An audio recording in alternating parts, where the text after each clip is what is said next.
Welcome. We're talking about marketing management. We are now in the first chapter, slide number 3. Okay, marketing is relevant to everyone across all business functions. You'll be marketing yourselves when you go out for job interviews or if you do sales or anything like that. Marketing is marketing your personal brand and it helps you land a job or promotion, as I mentioned before. Marketing misconceptions, catchy and entertaining advertisements, pushy salespeople, spam to your email or smartphone, which we all want to avoid like the plague. Famous brands and the celebrity spokespeople that drive you crazy because you know they're getting paid gazillions of dollars for doing that, and they're about as committed to the product as you are committed to jumping off a bridge. Hopefully not. Products claimed that turn out to be overstated or just plain false, and we see a lot of that. Politicians are not the only people that issue false claims. Marketing companies do the same things about products. Marketing departments own their marketing initiative, and of course have their own blend and their own way of saying things. And we have become very skeptical as people and like, sure, right, tell us about that. So we've seen a lot of disingenuous marketing in our lives. Companies have been, embarrassed for lying when companies were, actually known for their honesty. If anybody learned about Tylenol, right, Johnson & Johnson's Tylenol, they had their poisoning in the early 80s and how honest they were about it. It's actually a case study in honesty and how to handle marketing during a crisis. More marketing misconceptions. Marketing is all about advertising. It's all about selling. It's all about the sizzle. Marketing is inherently unethical and harmful to society. People are, marketing, they're a bunch of liars. It can't be true. Only marketers market. Marketing is just another cost center in a firm. These things are all misconceptions. Behind the misconceptions, marketing is highly visible by nature. Advertising and sales promotions seen by all. Marketing metrics, gauging performance to drive results. If it can't be measured, it can't be managed. So you need to have things that you measure. Engagement, how many people were exposed to an ad, for example. Marketing is more than buzzwords, often viewed as a necessary evil. Too many quick fix approaches. Need to position marketing as a respectable field. Marketing is not a used car salesman, and I don't mean to be against any used car salesman. I'm using that as a term, in English, in American English. Used car salesmen get a bad rep of being dishonest. It's not necessarily true. But just because you're a marketing professional doesn't mean that you live a duplicitous life and you're honest at home with your wife and kids, but when it comes to going to the office, you're a liar. That is not true. That's not what marketing is all about. Toward the reality of modern marketing, I have a cute little Geico ad over here. Marketing is a central function and set of process essential to any enterprise. It is the lifeblood. It is the way that we get the message out to people. And especially today with the internet is the perfect medium to get the information out to people, to many millions of people instantaneously. Just looking at WhatsApp as an example, depending on how many people you have in your group, you could send out information instantaneously. You could send out a tweet. We know that President Trump loves to tweet. His thumbs, I think, are the most used thumbs in the world. Okay? He reaches millions and millions of people in seconds. Leading and managing the facets of marketing is a core business activity. It is not a side job. It is a major, major undertaking. Peter Drucker, circa 1954, said the following: there is only one valid definition of business purpose: to create a customer. The business enterprise has two and only two business functions: marketing and innovation. So he understood that in 1954. Peter Drucker, circa 1973. Okay? Marketing is so basic that it cannot be considered a separate function, a separate skill or work within the business. It is the whole business seen from the customer's point of view. I love that. Peter Drucker got it. He got it back in 1973. He understood it's all about the customer. It's not about what you want to make and what you want to sell. It's the viewpoint of how the customer views you, the company, in its totality. So Peter Drucker said it, hit the nail on the head. I love what he had to say. The AMA, American Marketing Association, 2007, defines marketing as the activity, set of institutions and processes for creating, communicating, delivering, and exchanging offerings that have value for customers, clients, partners, and society at large. Basically, in a nutshell, how do I make sure that society is willing and able to exchange their hard-earned cash and time for my product or service? And more than that, it has to be something that has value for them. so that they'll tell their friends who will tell their friends, and then this process will keep on going on and on and on. Today with the internet, if you lie, cheat, steal, if you sell a shoddy product, people will know about it. And as a result of that knowledge, your battleship, your ship will be sunk very, very quickly. Considerations when defining marketing. Marketing stakeholders, internal and external. You have your employees, you have your marketing managers, for example, everyone in your company, and you have external, the companies that you market for, if you're a marketing firm, the people that you market to, your customers. Societal marketing, members of society at large are stakeholders, especially when you talk about cause marketing, such as the American Red Cross.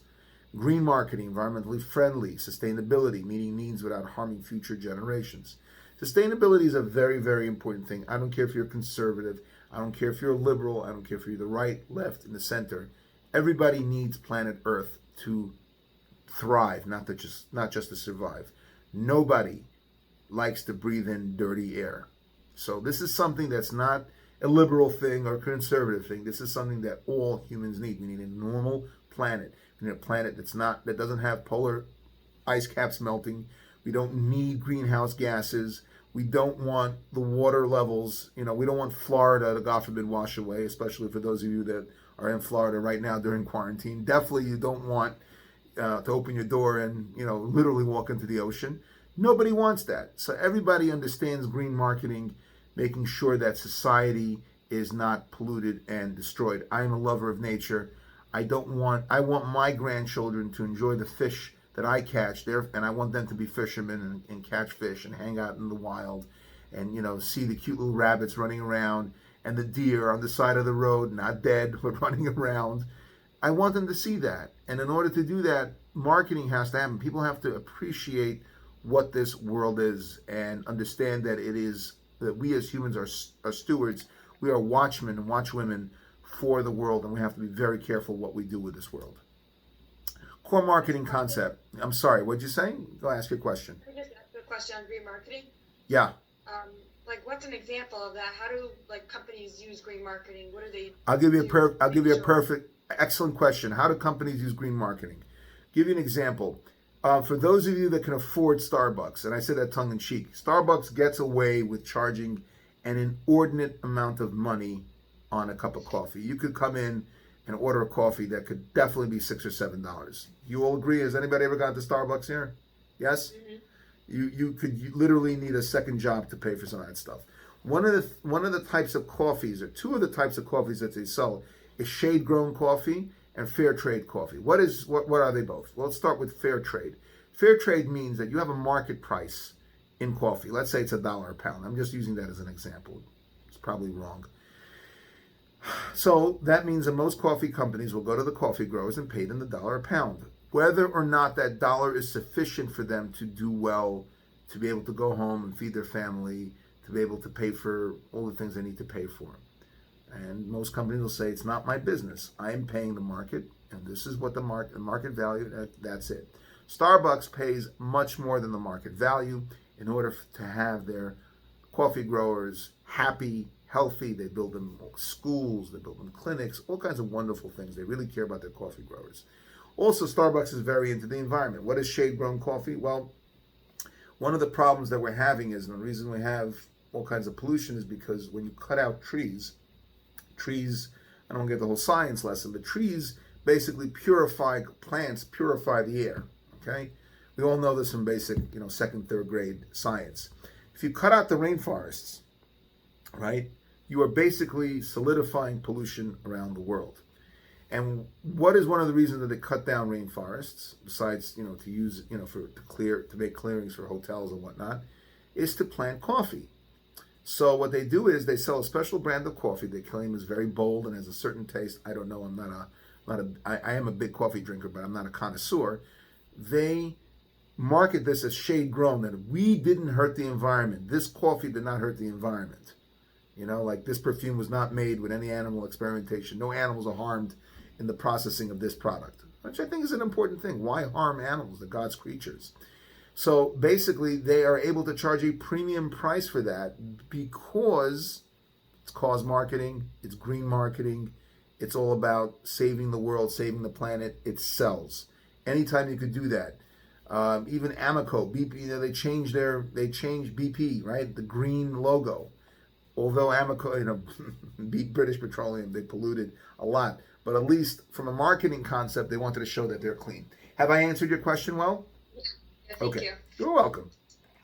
Value, core marketing concepts. Value is the ratio of the bundle of benefits a customer receives from an offering compared to the costs incurred by the customer in acquiring that bundle of benefits. In other words, think of yourself paying for, I don't know, a fancy meal. You walk in, what? I just spent $800 for 10 people? Yeah, but 10 people walked out very satisfied and very impressed that you took them out to that restaurant. Your 10 clients are very impressed with you. So yes, you paid your $800 for that meal, but there was value because now there's goodwill and they're more likely to do business with you in the future. So value means basically that it's worth my while to invest my time and my blood, sweat, and tears, and what I get out of it is worthwhile.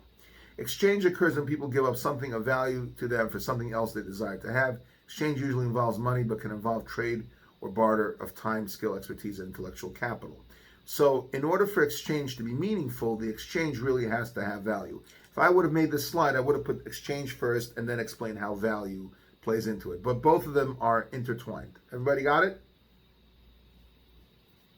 Okay. Let's move on. Cute kids, Burberry. All right. There must be at least two parties for exchange to take place. Each party has something that might be of value to the other. Each party is capable of communication and delivery. Each party is free to accept or reject the exchange offer. Each party believes it is appropriate or desirable to deal with the other party. Marketing roots and evolution. Okay, so I'm not going to go through all the history here, but pre-industrial revolution. Let's just talk about the pre-industrial revolution. The industrial revolution started, I believe, in the late 1700s. I'm correct with Eli Whitney in England with the cotton gin, and of course with the factories in England and in America. I don't want to get too rooted into it, but there was a massive problem in the pre-industrial revolution, and I would also say during the industrial revolution. See, we are very lucky that most countries, the United States in particular, is pretty much 100% literate. I'm not saying it's 100, it's probably in the high 90s. There are some countries that have 40% literacy. But when you have a high level of illiteracy, the problem is you can't really market. And the reason you can't market is how can I market things? How can I create an ad, written ad in a newspaper, written ad on the internet if somebody can't read it? So pre-industrial America, for example, people were very, very uneducated for the most part. You would have somebody would have to read something in the town square because he was the only one that knew his letters, knew how to read, knew the ABCs. It was many times the domain of the rich to get educated. So in pre-industrial revolution, I can't imagine them having this crazy ad campaign. So pre-industrial revolution, focus on production and products, then focus on selling, advent of the marketing concept, and of course, we're living in the post-marketing concept approach. With the 1980s, things have changed a tremendous amount. And having grown up in the 80s, 90s, 2000s, I've seen a tremendous evolution and revolution in the way ads are made. And of course, ads are very much tied into societal values. How you define a decade. It's very hard for me to explain the 80s to you. It's like trying to explain the color yellow to someone that never saw it. None of you, I can imagine, were alive in the 80s, unless I'm wrong, but I'm pretty sure about that. So you had to, if you're an 80s person and you see a commercial, say, yeah, that's such an 80s commercial. Whether it's the clothing that they're wearing or anything, the whole flair of it, you could tell is an 80s commercial. So that's what happened. Marketing was an evolution from pre-industrial. Really all started from the Gutenberg press. Before that, what kind of books were available? Nothing. If you were a But they couldn't use pictures or illustrations or something as ads? When? They did. When did. People were illiterate. They did. They did. A... Yes, they did. But it was a very simple form of advertising. Has anybody ever been into Colonial Williamsburg? Anybody? No, I think so. It's a cool place to go to. Basically, you're walking into a time machine and transported back into the 1700s. All the characters are, they may have smartphones tucked away in their back pocket. You don't see it, but they're supposed to act like they're in the 1700s. And you look at the shops. All the shops had pictures. How did you know you were going to a furniture maker? Because they had a big chair. So even if you were illiterate, you were not that disenchanted or disconnected from society. You didn't know what a chair was. Even illiterate people know what chairs are. If you walked in and you saw a picture of a piece of meat with a butcher cleaver next to it, you know you're walking into a butcher shop. Either that, you're about to be chopped up into little pieces. I don't think so, but you know what I mean. You knew exactly what you're getting into. So you're right. In pre-industrial revolution Europe or America, it was very, very basic and very, very simple. Nothing like what it is today. When it sounds like a butcher shop, it sounds like you're either getting murdered or meat. So maybe it's not. Yeah, I don't think anybody thought they're getting murdered. It's like, hey, Bob, what's that shop? Am I going to get murdered or am I going to get a pound of steak? Let's check it out. Maybe it's more better without pictures. Okay. Or if you have somebody paranoid and is afraid, I'm not going. Why are you a vegetarian? It's a long story. I don't want to go in there. I'm afraid. I don't want to die. Dude, it's a butcher shop. Relax. Okay, you've been watching too many sci-fi movies. Okay, pre-industrial revolution. Products are customized, one-to-one marketing. Also, just to get into the concept of this, if anybody here tore a coat in such a way that it's not on the seam and you would have to patch it or do some sort of crazy stuff to it, how many of you would actually invest in that process? Anybody, any takers to that? I'd just probably buy a new coat. Yeah, Michal is correct. And for those of you that are crickets and silent, I think the silence is admission. You would do the same thing. Would anybody in their right mind spend money to fix a cracked bowl or a cracked skillet? Anybody would pay money to do that? Depends if it's valuable or not, but probably not. Have to buy a new one. Yeah, true. Yeah. You know, has anybody noticed that, you know, well, you have to be around in the 80s, there was an entire industry in the 70s and the 80s and the 60s, TV repairmen. You know that there's no such a thing anymore? Who repairs computers anymore? If your laptop cracks, what do? If you have a warranty, right, you call in a claim and you get a new laptop. If it's a screen, maybe you'll fix it. But if it's something major, what do you do with your laptop? I don't know, the motherboard dies? You buy a new one. Get a new one. Is it because it's just like more expensive to fix it, or people are just lazy? Combination of both. Choice A and B all day. Choice A and B. Yes, it's both. Well, with the computer, I have to argue because I believe that certain computer companies, such as Apple, are kind of scam artists, where they don't let you update your computer after a certain point because then they won't make any money. Yes and no. People have had Macs. I don't know. People have had Macs for 9 years. I know people. Like, I have an employee at work. She just got a new computer. We bought it for her. Said her Mac she had in college, and then she went to medical school and whatnot. You know, so she had it for 7 or 8 years. So mine is pretty updated. Mine is from, I'm guessing, 2013 or something, because when I got it, it wasn't the updated version at that point. And it's fine, right? And it's fine, but I have a different Apple product, the iPod, that doesn't work at all. That's different. That's different. They phase it. For some reason, that's what they do. And most cell phone companies do that as well. They tend to phase out their stuff. That's the way they do it. You know, that's how they make their big bucks. Let's move on. Pre-industrial revolution. Products are customized one-to-one. Maximizing mass production via assembly line. That's what happened after you had the industrial revolution. Yeah, product orientation. Let's sell. We're going to sell what we make. Assumes customers will go to the producer. If you build it, they will come. As Henry Ford said, people can't have the Model T in any color so long that it's black. So basically, he made it in one color. You didn't have any chartreuse colored Model Ts. They made what you wanted. There's no such thing as marketing research. They made stuff, and that's what you had available. Sales orientation. Salespeople needed to push the product. Production capacity increased post-World War I. New competitors flooded the market. You had salesmen that actually went door to door. They sold knives. They sold, as recently as 25, 30 years ago, people were still selling encyclopedias and even vacuum cleaners door to door. Nobody does that anymore. New competitors flooded the market. More sophisticated financial markets pressured firms to increase sales volume and profitability, created the image of the pushy salesperson. That's pretty much what it was for decades. After World War II, which is called the marketing concept, pent-up demand for consumer goods and services, euphoric focus on family and getting back to normal, People did enough killing. That's where the baby boomer generation was. You went to war, you killed people, you came home, got married, had a lot of kids. That's the way it was. Increased production for consumer goods, sophisticated marketing research enabled by mainframe computers. Those are those monster computers that took up entire rooms.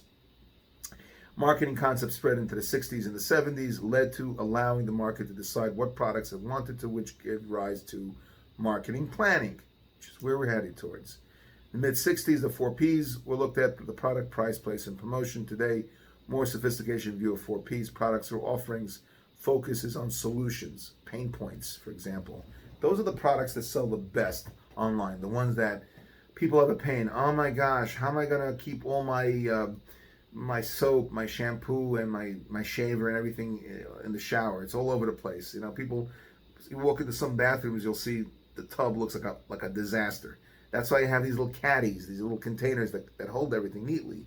Why? Because somebody said, I'm sick and tired of looking for my shaver when I want to shave. I'm sick and tired of looking for my conditioner. I'm sick and tired of looking for this and for that. They wanted to simplify things. That's where it comes down to. Places, complex supply chains, prices viewed as value, as we mentioned, benefits versus price. And promotion uses high-tech media. Okay, beyond the marketing concept, we have a different orientation. We have a market orientation, relationship orientation, and one-to-one marketing. Relationship orientation is definitely where we're headed right now. People want to make relationships with their consumers.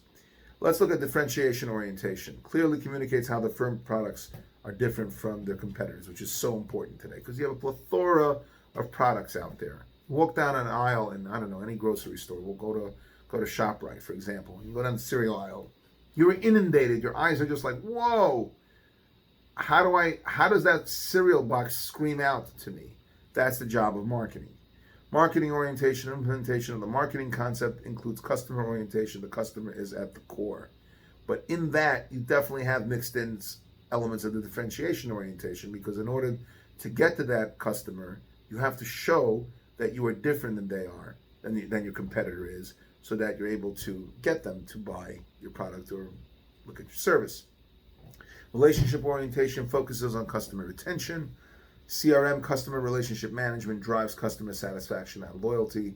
One-to-one marketing advocates a learning relationship so that the firm can offer customized products and services. Usually when you're dealing with high tech, especially in the world of B2B, that's very important. And of course, mass customization, which we have. You go to the Nike website, you can customize sneakers from today till tomorrow. Go to Mini Cooper's website, you'll see you could customize Mini Coopers. All that is a part of that universe. Change drives impacting the future of marketing. Shift to product glut and customer shortage. Shift in information power from marketer to customer, which is definitely happening. Customers are so educated now. Shift in generational values and preferences.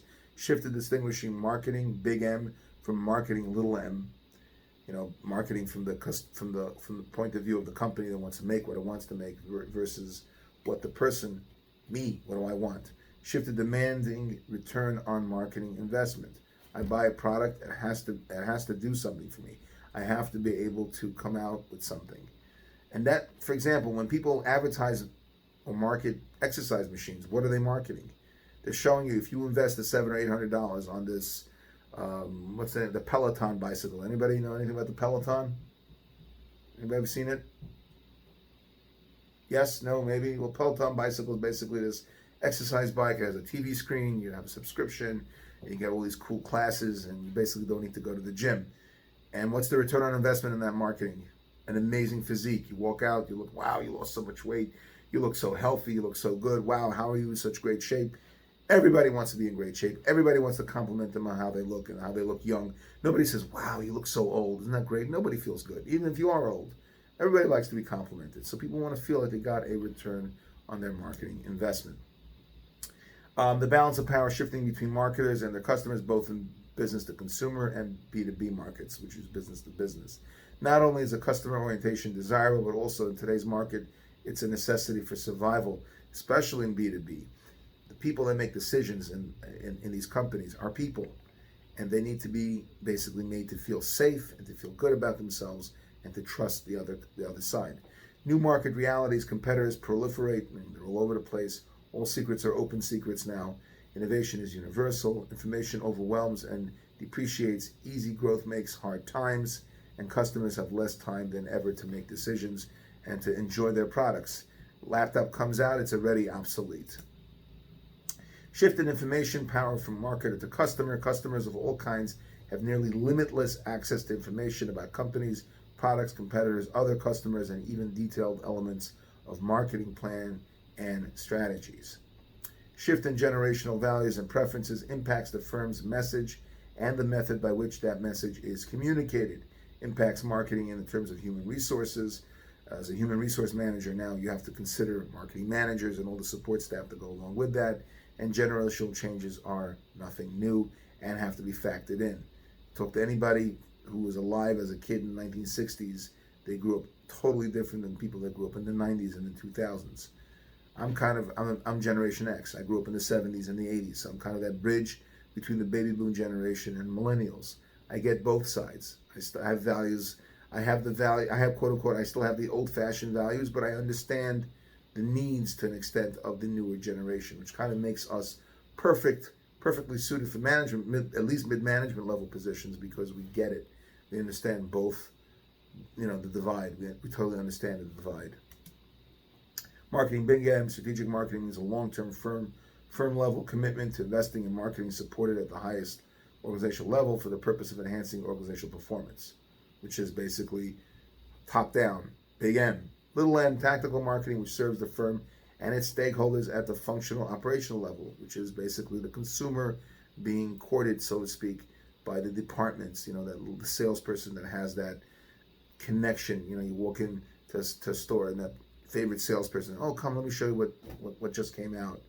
And the stakeholders are anybody in society that has anything to do with a company, whether it's internal stakeholders like the employees, external like the customers, or society as at large.